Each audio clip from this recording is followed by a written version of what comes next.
கோவையில் கல்லூரி மாணவர் ஒருத்தர் இரவு நேரத்தில் பரோட்டா சாப்பிட்டு தூங்க போன நிலையில் தூக்கத்திலேயே உயிரிழந்ததா சொல்லப்படக்கூடிய சம்பவம் பெரும் அதிர்ச்சியும் சோகத்தையும் ஏற்படுத்தியிருக்கு. என்ன நடந்தது விரிவா இந்த வீடியோவில் பார்க்கலாம். திருப்பூர் மாவட்டத்தை சேர்ந்தவர் ஹேமச்சந்திரன். இவர் கோவை சூலூர் கண்ணம்பாளையம் பகுதியில் இருக்கக்கூடிய ஒரு கல்லூரியில் படிச்சுட்டு வந்திருக்காரு. கல்லூரி பக்கத்திலேயே ஒரு அறை எடுத்து தன்னுடைய நண்பர்களோட இவர் தங்கிட்டு வந்திருக்காரு. இந்த நிலையில தான் சம்பவத்தை அன்னைக்கு இரவு நேரத்தில் கண்ணம்பாளையத்தில் ஒரு ஹோட்டலில் போயிட்டு இவர் பரோட்டா சாப்பிட்டதா கூறப்படுது. அதுக்கப்புறமா இரவு நேரம் தன்னுடைய வீட்டுக்கு போயிட்டு தூங்கினதாகவும் அதிகாலை 5 மணிக்கு தன்னுடைய உறவினர்களுக்கு எப்பயும் போல சாதாரணமாக மெசேஜ் அனுப்புனதாகவும் சொல்லப்படுது.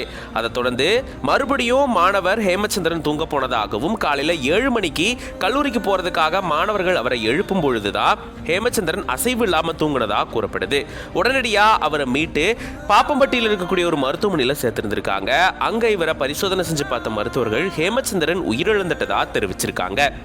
இதை தொடர்ந்து போலீசார் வழக்கு பதிவு செஞ்சு விசாரணை மேற்கொண்டுட்டு வராங்க. உடற்கூறு ஆய்வுக்காக இவருடைய உடலை அரசு மருத்துவமனைக்கு அனுப்பி வச்சிருக்காங்க. இது சக மாணவர்கள், பெற்றோர் மற்றும் உறவினர்கள் மத்தியில பெரும் அதிர்ச்சியும் சோகத்தையும் ஏற்படுத்தியிருக்கு.